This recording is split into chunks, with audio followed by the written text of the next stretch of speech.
ዓለም ዋንጫው ከተጀመረ የመጀመሪያው ተጠባቂ ጨዋታ እንደገና ደግሞ የቋጠሮ ቀን ሰምታኛል። ያው ሌሊት ነው ጨዋታው፣ የቋጠሮ ሌሊት ይሆናል ማለት ነው። እነዚህ ማለት ደቡብ አፍሪካ በቀዮቹ ማለት ናቸው። በቃ ምንም አይለያቸውም። እነዚህ እንደውም ይብሳሉ። አፍሪካ አይደለንም ብለው ድሮ ገና ነው የካዱንና ሲቀጥል ደግሞ 2022 ላይ ሮናልዶን ያረጉት ነገር ማሸነፋቸው ሳያንስ እግዚአብሔር እንዴት እንደጨፈሩ እኔ አይኔ ላይ ነውና ስቲል ነው እንዴት እንደሚያስጠሉኝ በቃ ቅፍፍ የሚለኝ ብሔራዊ ቡድን ነውና ያው አሁን ምንቋጥረው ሞሮኮ ብራዚልን ማሸነፍ ይችላል ብለን ሳይሆን ብራዚል ሞሮኮን ድብድብ አድርጎ በሰፊ ጎል ልዩነት ማሸነፍ አለበት በቃ እና መዘናጋት አያስፈልግም። የፖርቹጋል ደጋፊም የሮናልዶ ማርናቂ ሙሉ አፍሪካ እዚች ጋር ለብራዚል መደገፍ አለበት። ያው ብራዚል እንዲሁም የሚጠላ ቲም አይደለም። ስለዚህ ሁላችንም በርትተን መቋጠር አለብን። ትንሽ ነው ሰዓቱ የሚያሳስበው፣ ሌሊት 7 ሰዓት ነው ከቅዳሜ ወደ እሑድ እና እንቅልፍ ጣለኝ ምናምን አያስፈልግም። አንተ እዚች ጋር ነቃ ደንገጥ ብለህ ትቋጥራለህ። ድል ለብራዚል። ብራዚል 4-0 ያሸንፋል ብዬ አስባለሁ።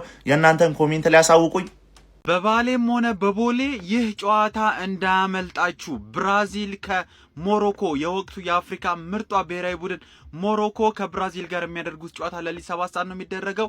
ይህንን ጨዋታ ደግሞ በዋነኝነት የምንመለከትበት ምክንያት ኤደርሰን አዲሱ ፈራሚያችን እንዲሁም ደግሞ ማቲያስ ኩኛን እንዲሁም ከክለባችን በቅርቡ የተለያየው ካርሎስ ካስሜሮን የምንመለከትበት ምርጥ ጨዋታ ነው።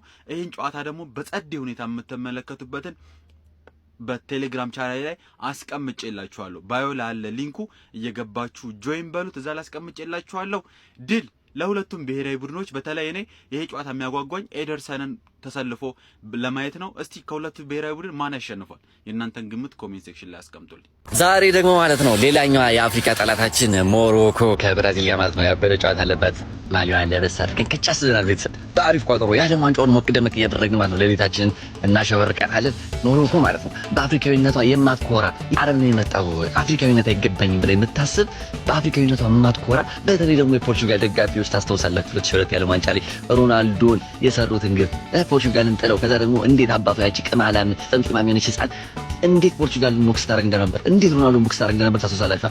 የሁሉንም በቀል ዛሬ በብራዚል እንወጣለን። ሳውዝ አፍሪካና ሞሮኮ በየሄዱበት ተቃራኒ እንትን እየደገፍን ከጎናቸው እስኪወጡ እንጠብቃለን፣ እንጠራለን። ሁላችሁም አንድነት እኔ ጋር ናችሁ ወይ? ብራዚል ፎሬቨር። ካሞን ኔይማር፣ ካሞን ቪኒሺ፣ ካሞን ራፊኛ። ይመቻችሁ። ቡናና ቋጠሮና ብራዚል ምን ያገናኛቸዋል?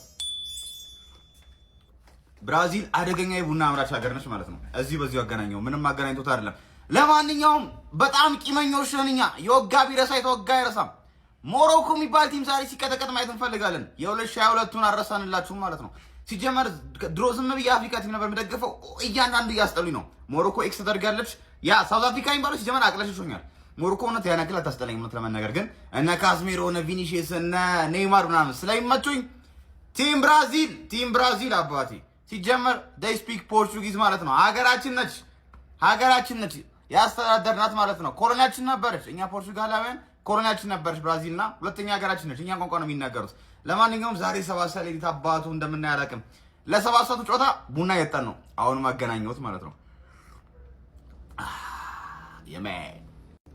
የቋጠሮ ቀን እኔ አንድም ቀን በሞሮኮ ላይ ቋጥራለሁ ብዬ አስቤ አላቅም። ነገር ግን የ2022ቱን ሳስበው በጣም ያናደኛል። ፖርቹጋልን አሸንፈው እንዴት እንደሆኑ ሳስበው ሁላ በጣም የምናደድበት ጨዋታ፣ ሪያክሽናቸው፣ ጭፈራቸው በጣም የሚያስጠላ ነገር ነበረ። ዛሬ ብራዚል ከሞሮኮ የዓለም ዋንጫ የምድብ ጨዋታ አላቸው። ሌሊት 7 ሰዓት ነው። እንቅልፍ የለም፣ መኝታ የለም። አባቴ ቁጭ ብለን ነው መንቋጥረው። አንድም የሮናልዶ ደጋፊ ሲተኛ እንዳላይ። ሁለተኛዋ ደቡብ አፍሪካ ማለት ሞሮኮ ነች። እኛ አፍሪካዊ አይደለንም ብለው ቀድሞውኑም ሸምጥጠውናል። ስለዚህ እኛ እንቋጥርባቸዋለን የሚባል እንደዚህ ይኸው እንቋጥርባቸዋለን። ይኸውላችሁ ብራዚል ማሸነፍ አለባት። እኔ ብራዚል ለኔይማር ስትል ፖርቹጋል ካልበላችሁ ብራዚል እንድትበላ ስለምፈልግ አባቴ ብራዚል 3-1 ታሸንፋለች ብዬ አስባለሁ። ድል ለብራዚል። ይመቻችሁ።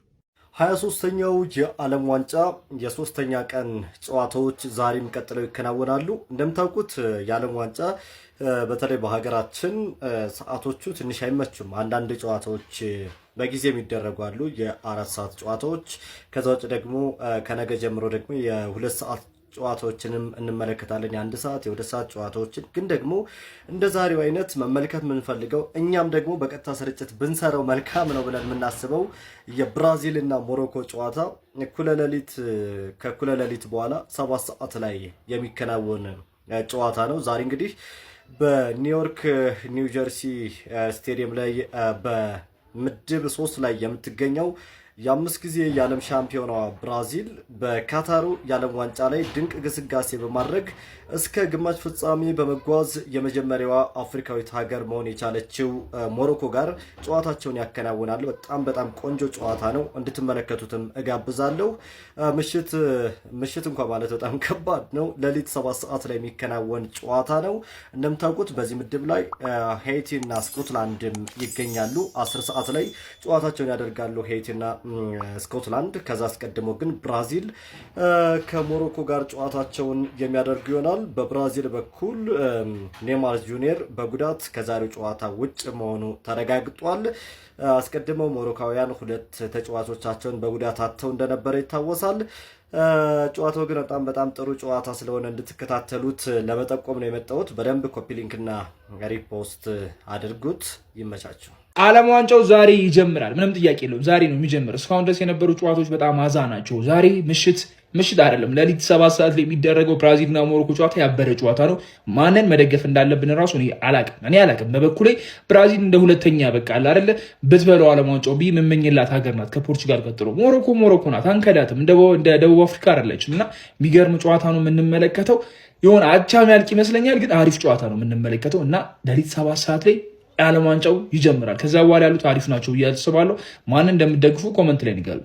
ገብተናል። ሞሮኮ ተከስተናል። እንግዲህ መተልላል። ደህና አድርገን ልንቆላህ ነው ማለት ነው አባቴ። የሀገር ባለውለቷ ማለት ነው ሞሮኮ ተከስተናል። እንግዲህ ያለፉት 5 ዓመታት ማለት ነው የኢትዮጵያ ብሔራዊ ቡድን በሞሮኮ ሜዳ ላይ ሲጫወት እንደነበር ማስታወስ አለብህ አባቴ። የእኛን ሌጀንድ አክብረው ስቴዲየም በስሙ የሰየሙለት ይርነቃቸው ተሰማ ማለት ነው ሞሮኮ ላይ ብቻ ነው ያለው። ገብቷላ? ይሄንንም ማገናዘብ አለበት። ዝም ብለህ አይደል ፎጣ ከለከሉ ተብሎ እቺ ሙድ ሆነ አይታል። ሳውዝ አፍሪካ ላይ ያራመድናት ሙድ ለማራመድ የምዕራብ አፍሪካ ሀገራት እየተነሱ ነው። እኛ ግን በዚህ ጉዳይ አይመለከተንም አባቴ። የሀገር ባለውለታችንን በምንም ተአምን ልንረሳቸው አልችልም። እርግጠኛ ሆኜ የምነግርህ ማለት ነው ሞሮኮ ከዚህ ጨዋታ ቢያንስ 1 ነጥብ አግኝታ ትወጣለች። በምንም ተአምር ይሸነፋሉ ብዬ አልጠብቅም። አፍሪካ እግር ኳስ ላይ ማለት ነው በዓለም ዋንጫው ላይ ትልቅ ቦታ ትደርሳለች ብለን የምንጠብቃት ሞሮኮ እንደሆነች እያንዳንዳችሁ ታውቃላችሁ። ስለዚህ የሀገር ባለውለታችንን መደገፍ ግዴታችን ነው አባቴ። ይሄንን ማወቅ አለበት እያንዳንድ። ለማንኛውም ለጀሞ እንዲደርስ ሼር፣ ኮፒ ሊንክ፣ ሪፖስት ማድረጋችሁ እንዳይዘነጋ፣ ፎሎም እንዳይረሳ። ይቻማችሁ ያራዳ ልጆች።